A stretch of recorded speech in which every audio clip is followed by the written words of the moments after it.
Hola a todos, ¿cómo están? Después de una semana de descanso, volvemos al sancocho urbano, esta vez con Vanessa Velasco, que nos va a hablar de un tema pues que cada vez está más presente en la agenda urbana, que es el Tax Increment Financing. Yo ni sé cuál es el nombre en español, incremento de financiación a través de impuestos, supongo.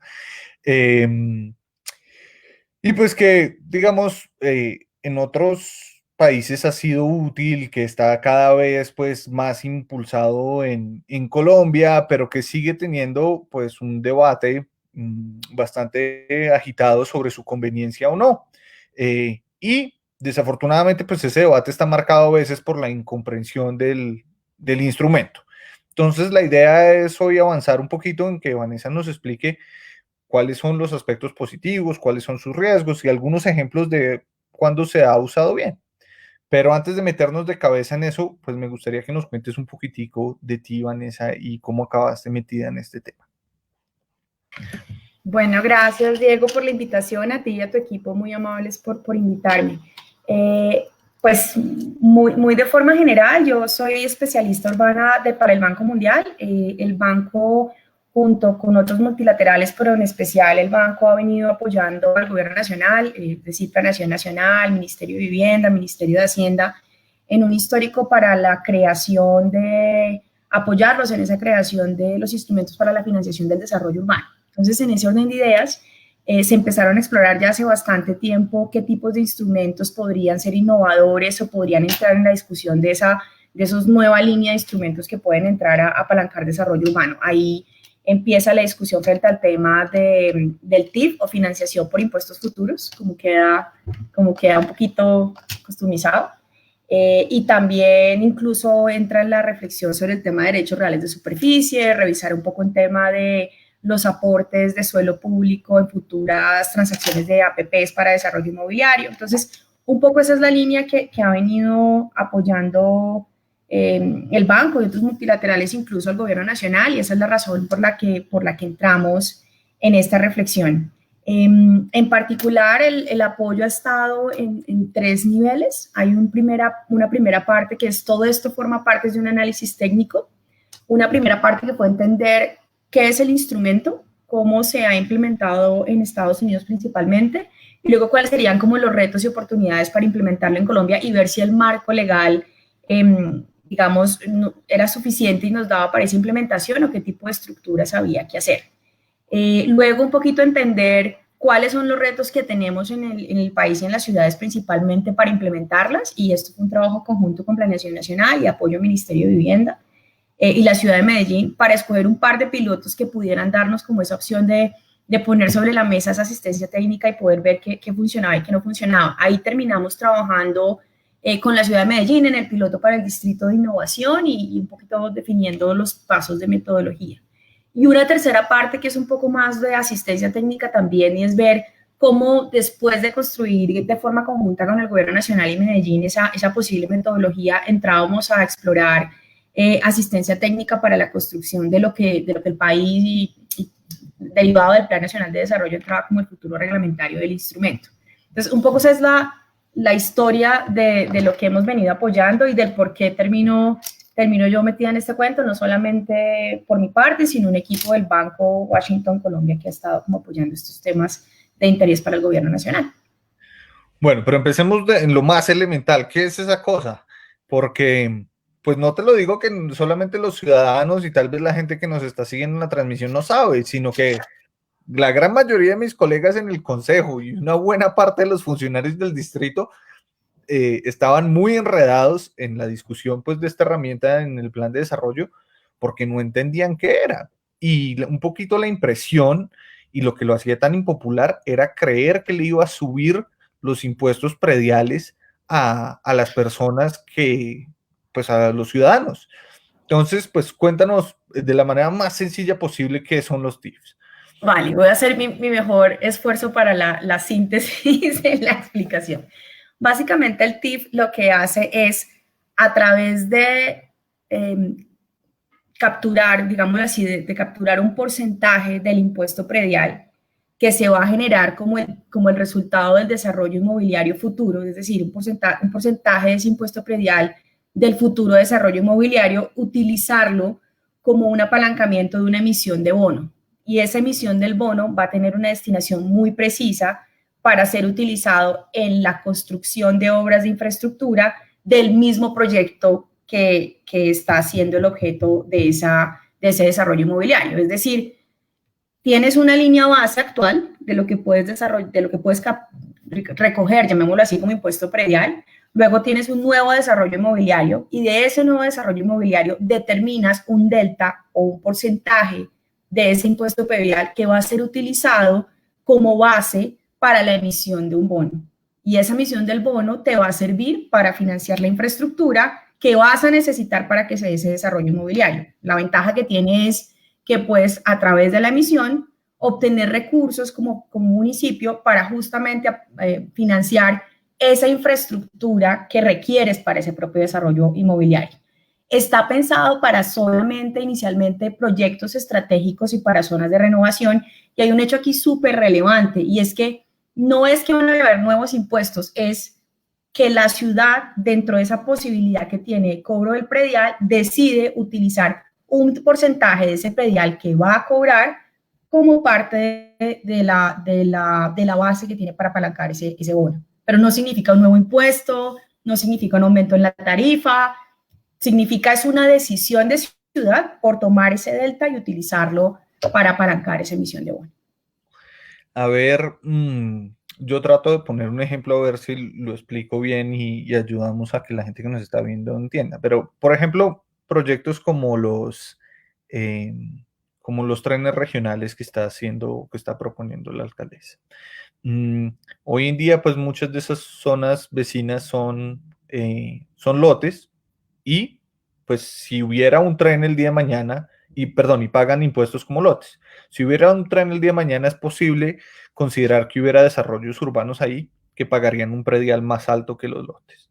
Entonces, lo que dice uno, o lo que entiendo yo que es un TIF es, mire, yo ciudad me comprometo a que ese aumento en el impuesto que voy a recoger por el cambio de uso, pues lo pueda,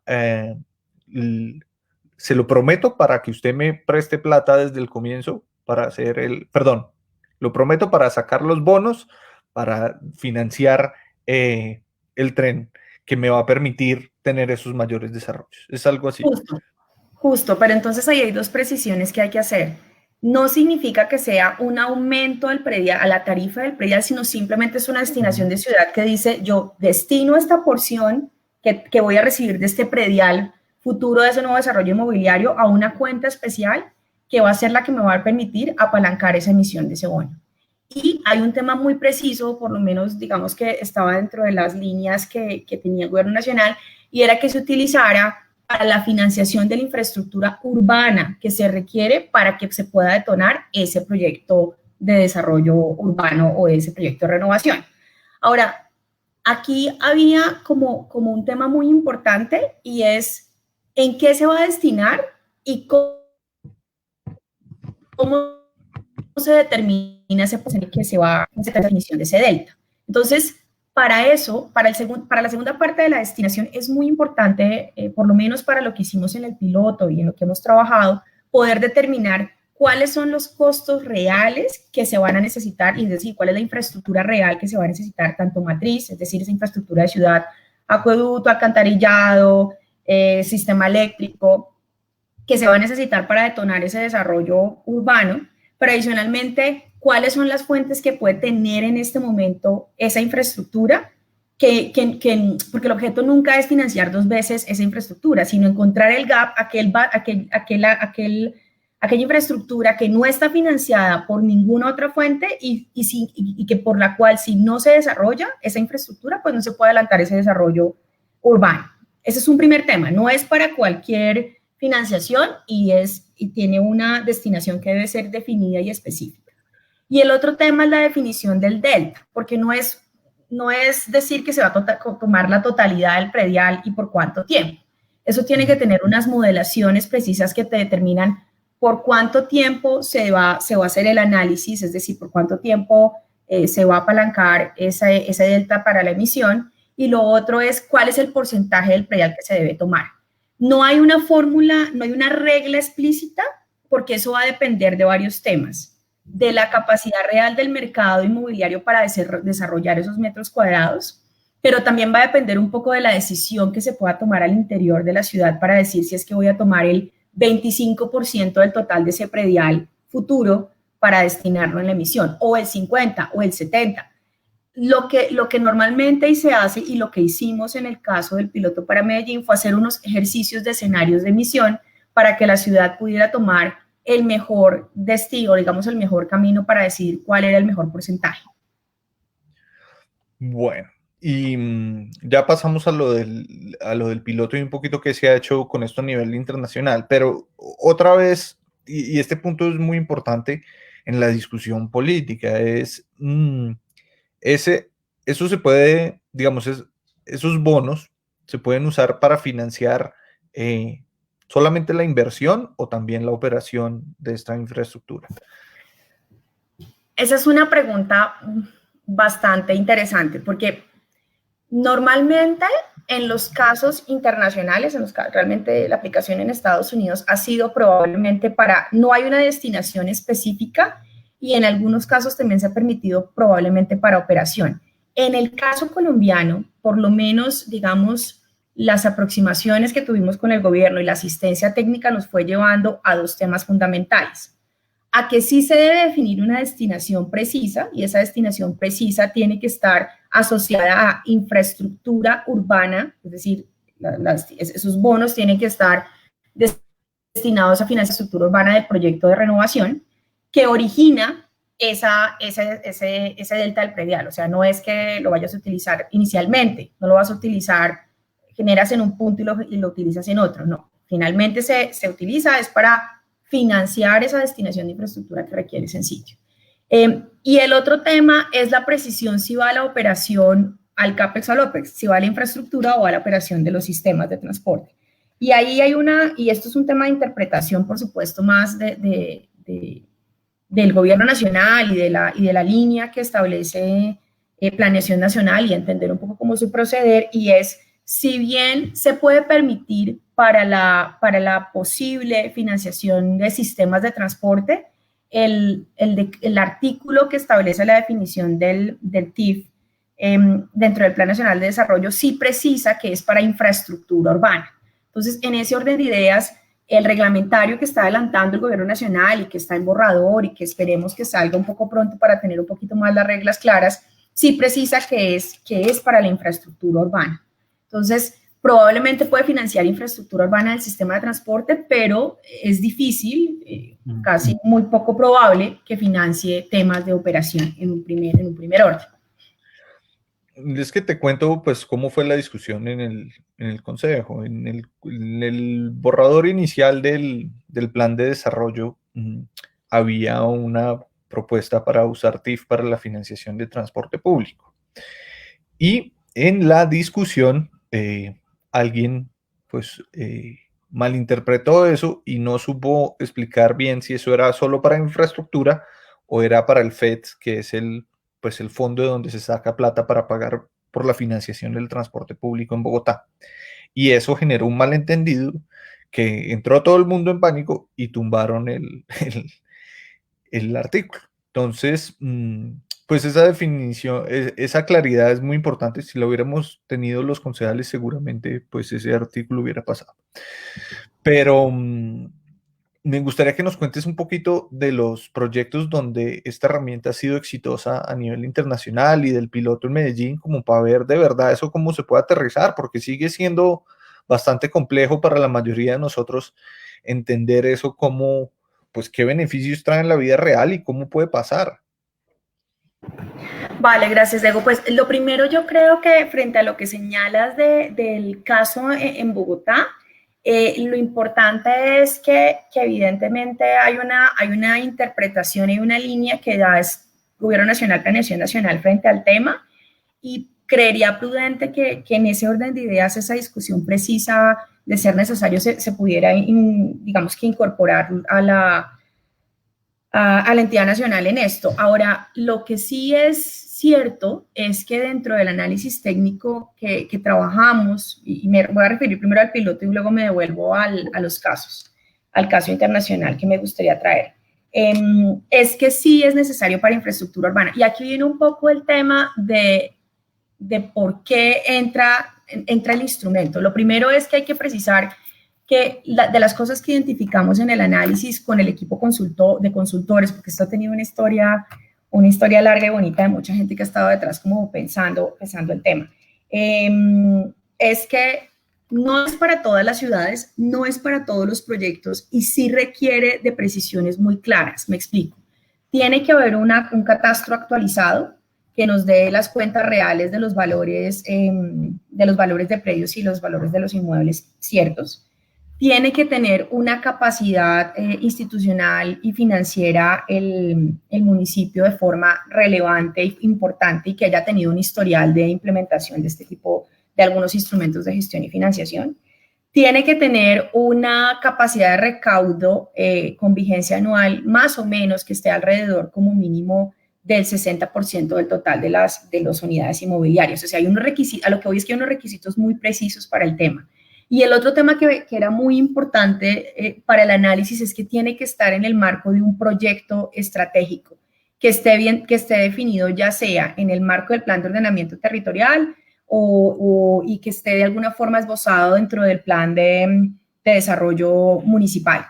Y adicionalmente tiene que contar con una agencia, y así quedó implícito, porque puede ser una empresa operadora de una empresa de desarrollo urbano, o puede ser una agencia delegada por la alcaldía o por el alcalde, que pueda adelantar las funciones de, si no elaborar la prefactibilidad, sí poder hacer el análisis con una firma consultora o alguna figura que encuentren para adelantar la prefactibilidad del proyecto inmobiliario y la prefactibilidad y factibilidad del ejercicio de la emisión. Y tiene que haber adelantado procesos de emisión de bonos al interior, antes. Entonces, lo primero es que quiero dar ese mensaje, que no es un instrumento que sea para todas las ciudades y para todos los proyectos, sino que tiene unas condiciones muy precisas.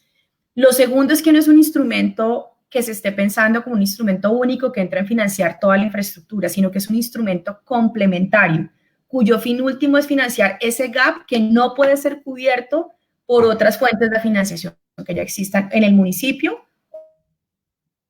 o por el desarrollador. Me explico. Si existe un cobro de valorización, si existe una destinación por plusvalía, si existe un reparto de cargas que dentro de un plan parcial que determina que ya puede ser cubierta esa fuente, ese costo de esa infraestructura por otra fuente que ya exista, pues entonces no podrá ser objeto de financiación del TIF y por ende no entra dentro del GAP.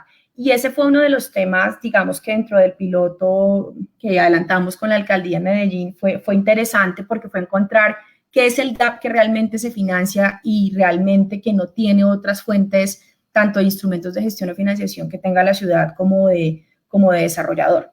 Entonces, ese es el otro mensaje que me parece importante dar.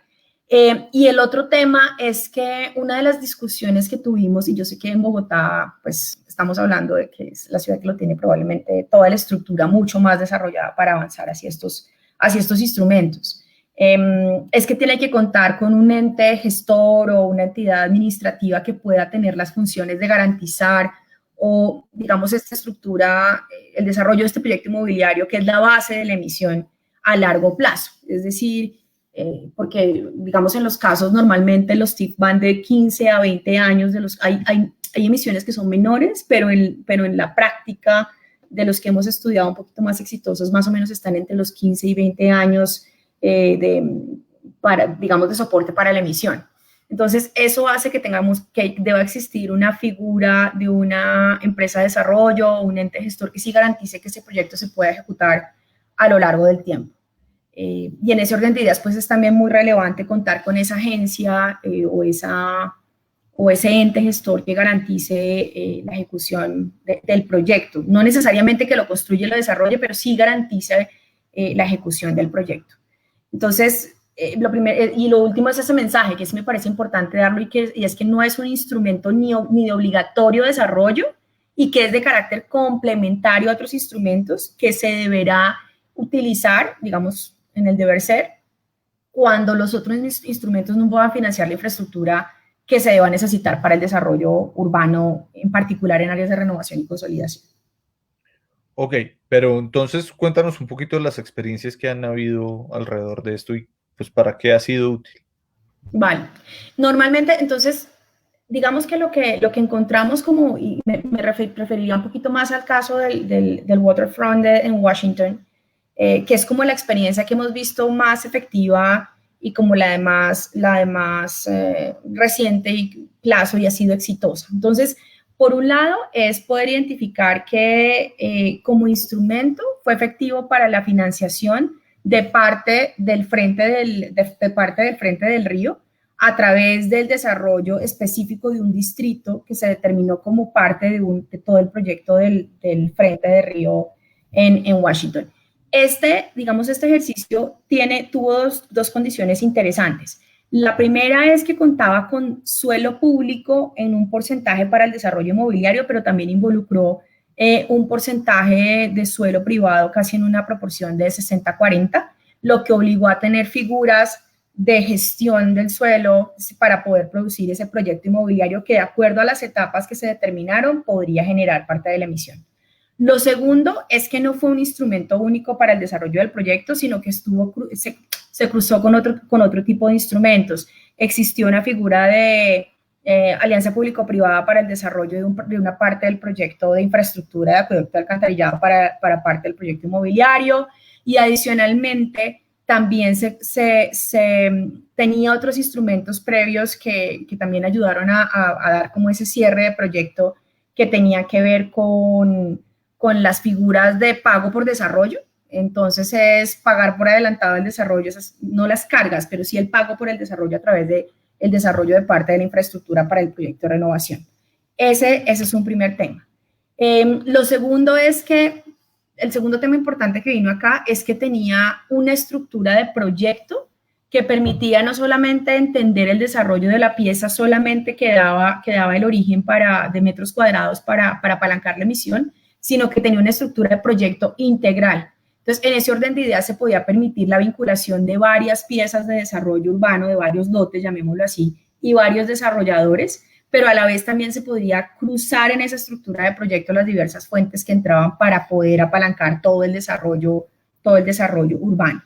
Lo tercero es que, a pesar de que tenía, y esto sí, pues planes parciales normalmente es bastante común, que a pesar de que tenía diferentes desarrolladores por piezas de ciudad, sí contaba con una corporación de desarrollo que podía garantizar la estructura a largo plazo. Y esto era un joint público, digamos, no en una estructura de APP, pero sí una unión entre público-privado para poder crear esa corporación de desarrollo. Entonces, eso es un primer caso que nos parece que puede ser interesante y digamos que demuestra que se puede compartir diferentes instrumentos para el desarrollo urbano. Ahora, un poquito me quisiera detener en la experiencia, en el análisis técnico. Insisto, todo esto ha sido experiencias técnicas para ver qué tan viable puede ser adelantar el instrumento. Lo que hicimos con la ciudad de Medellín fue adelantar un piloto para el Distrito de Innovación que estaba compuesto por 4 planes parciales. Originalmente esos 4 planes parciales tienen, como todo plan parcial, una estructura de reparto de cargas que determinó cuáles son las estructuras y las infraestructuras de red matriz que son requeridas para adelantarlo, pero también cuáles son las infraestructuras de carga local que se deberían adelantar para los 4 planes parciales. Entonces, originalmente lo que se trabajaba era entender qué pasaba con ese proyecto inmobiliario, que alrededor estaba en 1.5 millones de metros cuadrados, y lo primero era verificar si habían 2 temas: si había apetito del mercado por las etapas del plan parcial de forma concreta. Entonces, al final decíamos, bueno, el estudio, porque esto fue un estudio también de mercado y la precisión del proyecto inmobiliario, si esos 1.5 millones de hectáreas se pueden adelantar, de metros cuadrados, vendibles, se pueden adelantar en los 30 años del proyecto, o cuánto debería ser la proporción. Finalmente, con la ciudad se determinó que eran alrededor de 850,000 metros cuadrados, y luego, una vez entendido como esa estructura de mercado y entender cuánto se puede desarrollar y cuánto no, hacer la selección específica del distrito, es decir, poder identificar las unidades de gestión, de actuación, las manzanas, llamémoslo así, que evidentemente sí pueden ser desarrolladas en un corto plazo o por lo menos que tuvieran una estructura de fases muy precisas. Entonces, ahí vino un tema bastante relevante que Bogotá es experta en hacer eso y es identificar la semaforización de los suelos para ver cuáles son los suelos que tienen un mayor potencial de desarrollo, es decir, que tengan menor concentración de propietarios o que sean de mayor tamaño. Hacer como una estrategia de gestión de suelo para marcar las áreas que evidentemente se puedan desarrollar en las fases del proyecto, aquellas áreas que realmente podían tener un apetito real de desarrolladores para poder adelantarse en las fases de los 30 años y también precisar los costos de infraestructura requeridos para ese desarrollo. Esa es una de las tareas que fue para nosotros y para la ciudad bien interesante, porque no quisiera entrar como en la dinámica, pero sé que probablemente aquí hay bastantes personas que manejan el tema que nos están probablemente acompañando, y es normalmente cuando se hacen estas figuras de plan parcial, pues hay un equilibrio, es la norma del plan, tiene que haber un equilibrio entre los metros cuadrados que tienes adicionales que te dan de norma y los costos de la infraestructura que te van a soportar esos metros cuadrados adicionales. Eso tiene que darte un equilibrio.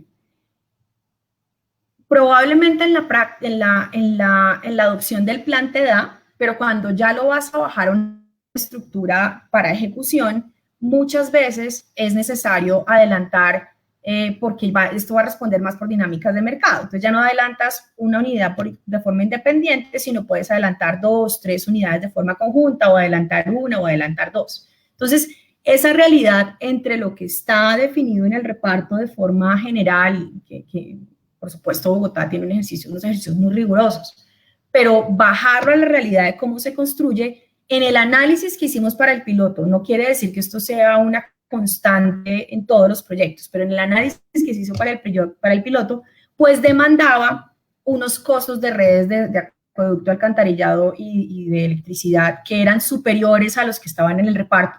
No porque los repartos estuvieran mal, es porque traer todo esto a una fase 0, que es en el momento en que necesitas desarrollar el proyecto, pues hacía que ciertos costos que se podían proyectar para una etapa 2 se necesitaban en una etapa 1 por este ejercicio que se hizo. Entonces, de ahí se empezó a identificar cuáles eran realmente las infraestructuras que se necesitaban, cuáles eran sus costos y cuáles eran las fuentes que se tenían para la ciudad para adelantarlas. En particular, insisto, esto no es que sea una fórmula, esto es proyecto a proyecto en un ejercicio de prefactibilidad urbana para el proyecto, y luego viene una factibilidad de la emisión. Son 2 ejercicios que hay que hacer aparte. Pero en particular para lo que nos dio como gap a financiar fue un porcentaje de las redes de acueducto y alcantarillado y un porcentaje de las compensaciones de gestión social como parte de los procesos de adquisición y o vinculación de propietarios al ejercicio. Entonces, una vez identificamos ese gap, y se tenía la precisión de cuáles son las realidades de mercado para producir los metros cuadrados, lo que se hacía era, entramos a definir el tema siguiente, que fue crear los escenarios de la emisión. Entonces ahí se tomó la decisión, esto fue un ejercicio puntual, en el que se determina cuál es el porcentaje del delta del predial y por cuánto tiempo se va no es capturar, pero se va a ceder ese delta, ceder ese porcentaje del predial a una cuenta precisa e independiente para que sea el plan que la emisión del bono. Entonces, eso fue un ejercicio que nos dio varios escenarios, y ahí viene un tema que sé que para muchos de los que probablemente están escuchando es muy obvio, pero fue interesante ver cómo se traduce el riesgo de un proyecto inmobiliario al riesgo de la emisión. Me explico. Uno de los temas más críticos que siempre tuvimos en los desarrollos con las mesas fue probablemente la precisión de cuándo va a estar el suelo listo para poder desarrollar el proyecto en las etapas que se requiere y poder tener el recaudo del predial en el momento que se determina dentro del ejercicio de la emisión. Esa precisión de poder decir, adquiero o gestiono el suelo en esta fecha, construyo en esta fecha, vendo en esta fecha y puedo capturar el predial en esta fecha, esa precisión es uno de los riesgos del proyecto inmobiliario, pero que al final se traduce en el riesgo de la emisión. Entonces, ese ejercicio de riesgos de emisión que contemplan proyectos inmobiliarios no se había, digamos que no se había hecho y apareció como uno de los temas estratégicos a resolver. El otro tema que aparecía es, bueno, No, sé de hecho, que eso es básicamente lo que todos vemos acá y es que uno arranca un plan parcial y nunca va a saber cuántos sean. Sí. claro, pero acá lo interesante fue ver que podría ser un riesgo que no solamente es al proyecto, sino que se traduce a la emisión y que eso tiene que ser cuantificable en alguna forma y que eso te va a llevar a un aumento de tasa para la emisión del bono. Esa relación de cuánto aumenta por el riesgo del producto inmobiliario es una de las cosas que empiezan a aparecer. El otro tema es las destinaciones, las fuentes que se utilizan para financiar las infraestructuras, porque nosotros lo que tenemos es nuestro mecanismo. Nosotros no tenemos un rubro que nos diga financiación de desarrollo urbano. Hay un rubro que baja para agua, otro para acueducto, otro para sistema eléctrico, otro para vivienda. Es decir, cada componente del desarrollo incluye un propio sector. Entonces, la coordinación de esas fuentes que bajan por presupuesto por sector para tenerlas en el momento cero cuando se requieren es otro de los temas complejos, porque puedes gestionar el suelo, pero tener la fuente para la infraestructura que se requiere es uno de los temas que se identifican en el GAP, pero que también te pone como un riesgo importante dentro del proyecto inmobiliario. Y el otro tema fue el apetito del mercado. Y claro, aquí muchos vamos a decir, porque la pregunta nos la hacemos y es súper válida hacerla, y es, en este ejercicio COVID, ¿no? En esta etapa COVID, en la que probablemente vemos que vaya a haber una disminución del apetito y del desarrollo de ciertos productos inmobiliarios, ¿qué tan real puede ser empezar a pensar en estos instrumentos? Y la pregunta es muy válida y muy cierta, porque realmente lo que hemos visto es que probablemente lo que hemos visto es que la estructuración de este tipo de proyectos, porque es la estructuración inmobiliaria más la estructuración de la emisión, toma un tiempo prudencial, no menor a 1 año y medio. Entonces, tal vez este tiempo es el tiempo para estructurar y pensar si realmente es relevante para poder avanzar en un escenario 2022-2023, cuando las cosas en principio tiendan a recuperarse, particularmente en los sectores que no incorporan tipos de vivienda BIS o no BIS subsidiada. Entonces, ese es un poquito como la reflexión que se hacía. Y lo otro es en relación con el apetito del mercado, la precisión de traer al momento actual las expectativas de un desarrollo a 30 años. Y por eso tal vez fue que en este primer ejercicio lo que se decide con la ciudad en el análisis técnico fue trabajar con una primera emisión inicial, pues en el análisis, porque todavía todo esto está un poquito por cocinarse. En el análisis trabajar con una primera fase de emisión de 3 manzanas, que es lo que en el histórico de los proyectos de renovación en la práctica se puede gestionar e implementar si todo sale bien en un periodo administrativo, y luego pensar en la emisión un poco más larga, que es de 45 unidades en el ejercicio de los 30 años. Entonces, simplemente a lo que traigo acá a colación es que hay una reflexión frente al tema de cómo garantizar la ejecución del proyecto inmobiliario para poder obtener el delta y cómo impacta esos riesgos que aparecen dentro del proyecto inmobiliario para poder adelantar la emisión. Ese es uno de los temas claves. El otro tema es, y es válida la pregunta también, y es, después de todo esto, ¿no? De toda esta precisión y dificultad, entonces, ¿por qué se hace TIF y no otro instrumento? Y es una de las preguntas más certeras que puede haber. Y puede ser, y las preguntas es, por eso insisto, no necesariamente es un instrumento que se va a utilizar para todos los proyectos de renovación urbana, pero sí es un instrumento que te va a permitir hacer algo, y es atraer capital privado, que no es exclusivamente el de los aportes de cartas y el de inversionista de suelo, sino que es otro tipo de inversionista, atraer ese tipo de capital privado para el desarrollo de infraestructura urbana.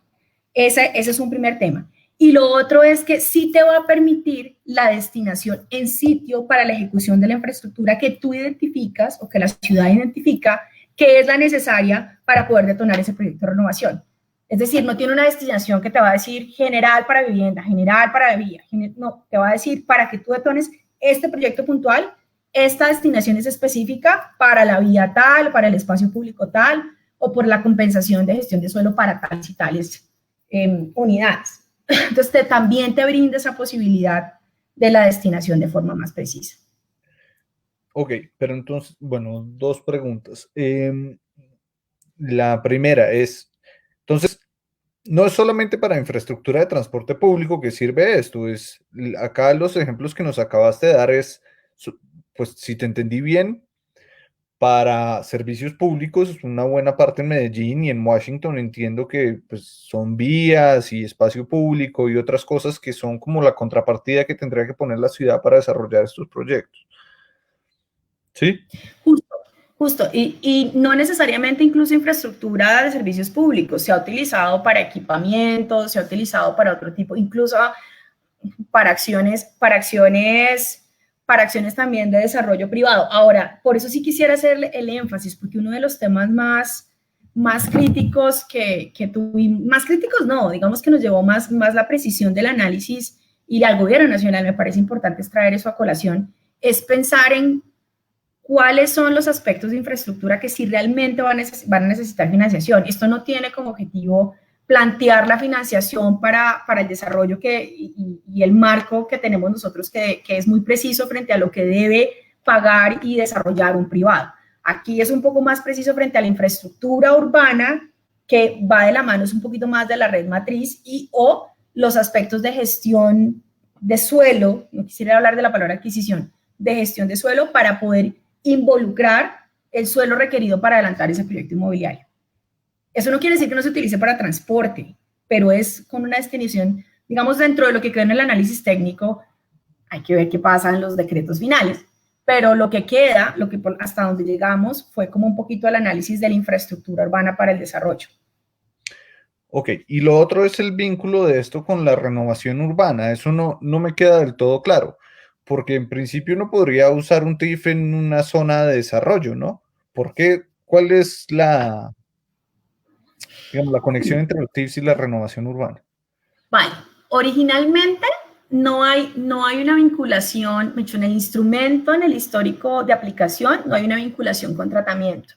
En particular, inicialmente se plantea como un instrumento para el desarrollo en áreas de renovación o consolidación, por un poco más como por el análisis incluso que hicieron las mismas ciudades, y me devuelvo al piloto en la ciudad de Medellín, porque tal vez los costos de la redensificación para adelantar los proyectos de desarrollo urbano en áreas consolidadas o en tratamiento de renovación, no es que sean, primero, no es que sean más altos, pero sí no tienen tan claro la precisión de cuál es la fuente para poder adelantarlos.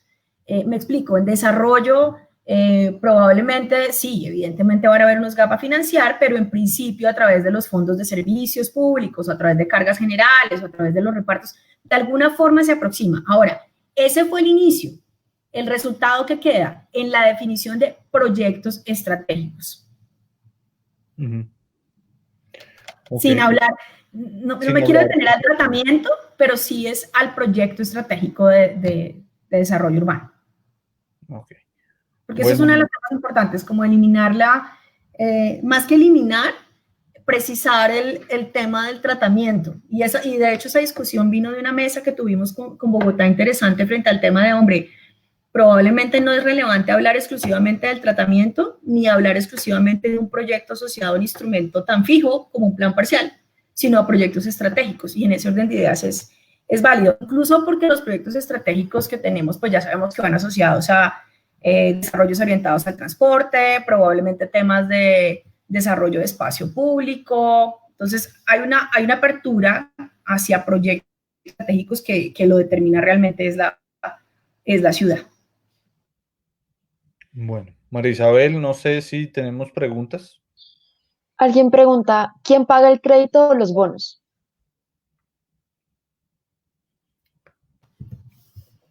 Bueno, hay un tema preciso, y es que dentro de la estructuración, evidentemente tiene que haber unos costos de la estructuración y de la transacción que los asume la ciudad, pero que están apalancados, insisto, la misión es en los metros cuadrados de los productos del desarrollo inmobiliario como parte de esa cesión del delta a una cuenta específica que es administrada, por supuesto, que es cedida al patrimonio autónomo, así queda en la figura, pero que digamos, la recolección sigue estando a cargo de la Secretaría de Hacienda. Ese es un primer tema. Lo otro es, y eso es una figura interesante también para la discusión, y es el tema de la necesidad o no de un posible colateral o garantía para estas emisiones.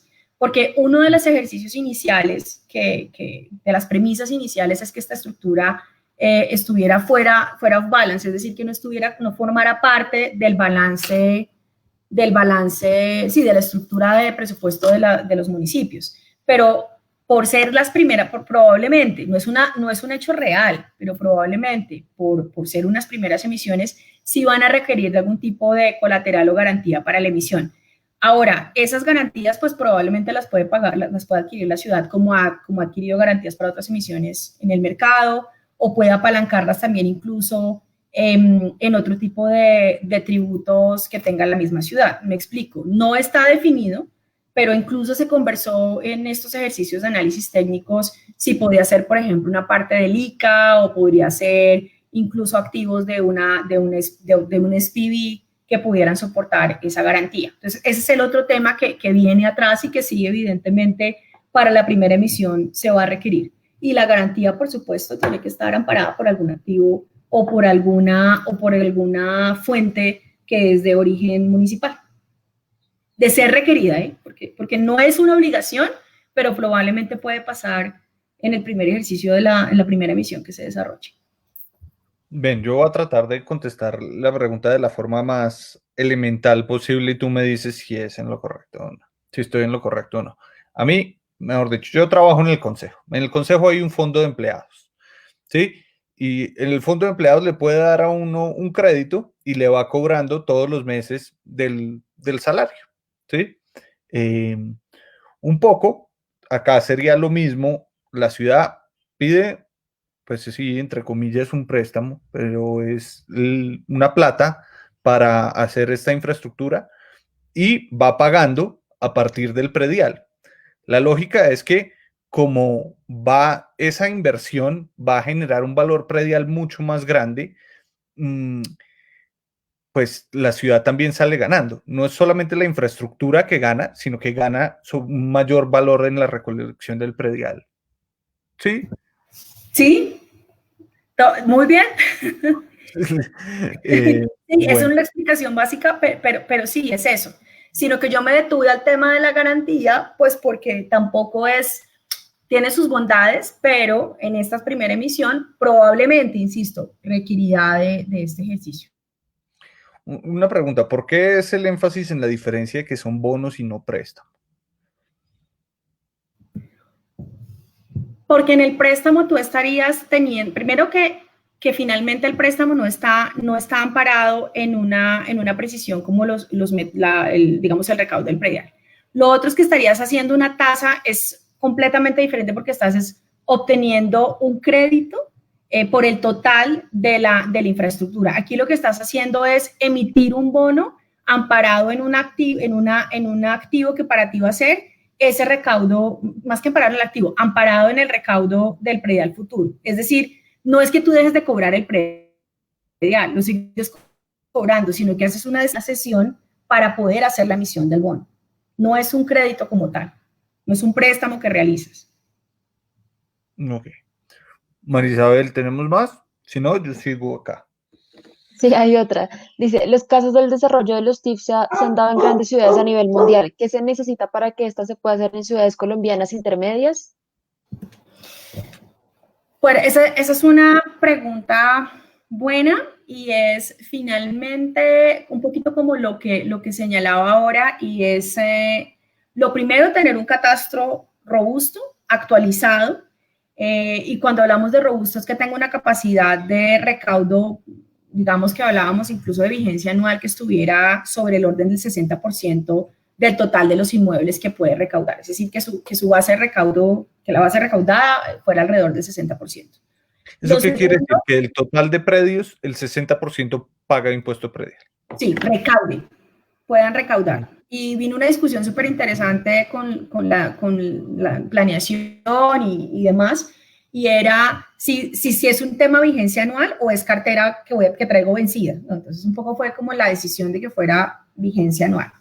El otro tema es que de alguna forma esa actualización pues esté precisa, que tenga una dinámica inmobiliaria relevante para el total de los metros cuadrados que en principio está apareciendo dentro del proyecto estratégico, es decir, que no sea esta ilusión de poder adelantar un proyecto de gran escala cuando en el fondo es poco probable que se pueda avanzar, es decir, que la ciudad tenga una dinámica inmobiliaria importante. Lo segundo es que cuente, no necesariamente es una empresa, ojo, cuente con una agencia, no necesariamente tiene que ser pública o privada, es una agencia determinada por la administración que pueda adelantar y garantizar los procesos las diferentes fases de los procesos de desarrollo de este proyecto urbano, es decir, la gestión del suelo, la coordinación de infraestructuras, la coordinación de las diferentes fuentes que van a entrar a financiar la infraestructura, todo este tipo de temas. Y el otro tema que aparecía es que tenga probablemente, porque sí es necesario que esté definido el carácter de proyecto estratégico dentro de sus instrumentos de planeación, sea plan de ordenamiento o sea plan de desarrollo municipal. Ok. ¿Hay más? Sí, hay más. Preguntan, ¿los bonos que respaldan el TIF se pagan con el predial general de la ciudad o de los predios de zona de influencia de la obra? No, solamente es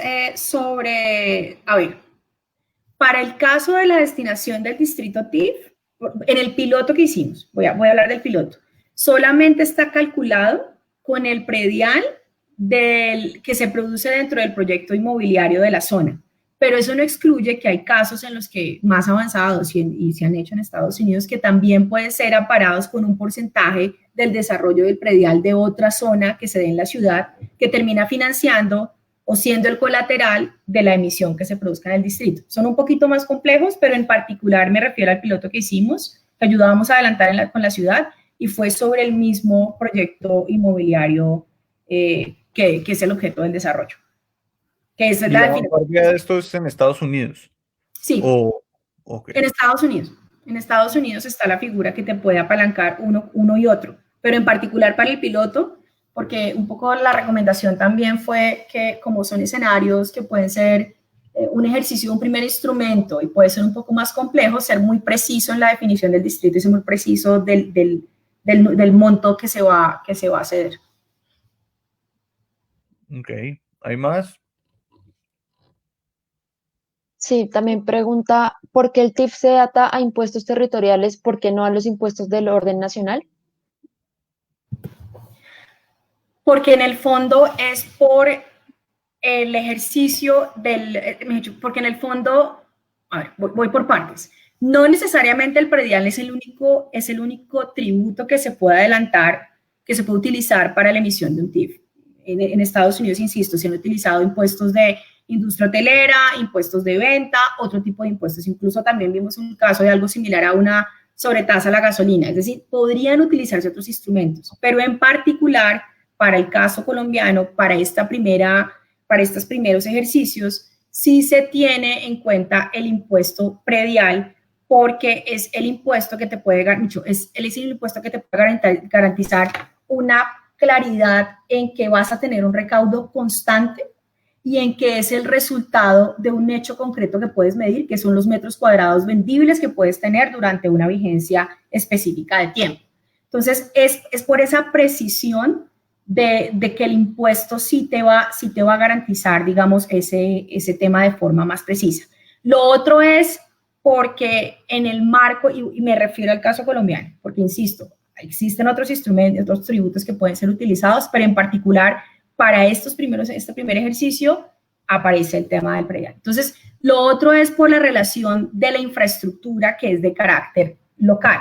Eso no quiere decir que eventualmente no se pueda pensar en otro tributo para vincular, sí, y de hecho, insisto, no sabemos cómo queden las versiones finales de los decretos porque eso es potestad del gobierno nacional, pero en los ejercicios que hicimos se vinculaba incluso con la posibilidad de incorporar otro tipo de tributos que fueran más ciertos. pero en el caso puntual es porque es el tributo que nos da la precisión y el carácter más cierto para poder determinar como esa emisión. Y ahora viéndolo en perspectiva con el ejercicio de lo que podría pasar ahora en COVID, pues sigue siendo de los que te da la precisión más clara. Bueno, ¿alguna más? ¿Una última? Pues hay una que hicieron al inicio de la charla y es pago por desarrollo, ¿son impact fees u otro tipo de instrumento? Impact fees. Y tenían la otra que era el Pay As You Go, pero el de Pay As You Go es más específico por fases de proyecto desarrollado por la infraestructura. Pero sí se pensó. ¿Dónde hay, digamos, qué países en desarrollo han avanzado en esto más que Colombia? Que sean como una referencia interesante. No. No. Este ejercicio se está adelantando en Colombia, apoyando al gobierno pues para revisar si es posible que se pueda adelantar este tema, y se está haciendo también un ejercicio piloto en Sudáfrica. El resto se han adelantado principalmente en Estados Unidos. ¿Y esto sucede sobre todo en ciudades grandes o también hay ciudades chiquitas, por ejemplo, en Estados Unidos, que han logrado usar esta herramienta? Sí, hay ciudades que podemos determinar como ciudades para nosotros grandes que han podido utilizarla, más pequeñas que han podido utilizar la herramienta, pero insisto como en las variables, porque claro, pueden ser ciudades que en tamaño poblacional sean inferiores, tengan menor concentración de población, pero puede ser que en capacidad de desarrollo inmobiliario, en apetito por el mercado, en destinaciones e interés de proyectos estratégicos, pues tengan otro tipo de desarrollo. Digamos que es una reflexión que se hizo de promoción. No quiere decir que las ciudades intermedias en Colombia no lo pueden hacer. Lo que sí quiere decir es que deben cumplir con ciertos requisitos para poder adelantar. Incluso en el inicio de la figura, y vuelvo e insisto, hay que ver un poquito porque por supuesto es potestad del gobierno nacional cómo queda el decreto. Se había pensado si podíamos hablar de proyectos regionales que pudieran desarrollar este tipo de instrumento. En principio quedó muy preciso para entidades territoriales del orden municipal que cumplieran con esos requisitos, pero no se restringe a categoría de municipio. Se restringe a requisitos, sobre todo en el recaudo y en la actualización catastral. Sí, parecería que es una cuestión de fortaleza institucional más que de población. Bueno, Y porque en el fondo, si no, sería entrar en un ejercicio que el mercado probablemente no vaya a responder a esa emisión, pues porque no tiene las certezas de estos riesgos que puedan ser como más garantizados. bueno, eso sería todo. Mil gracias. Espero que a los que nos acompañaron hoy pues les hayan quedado algunas claridades alrededor de esto.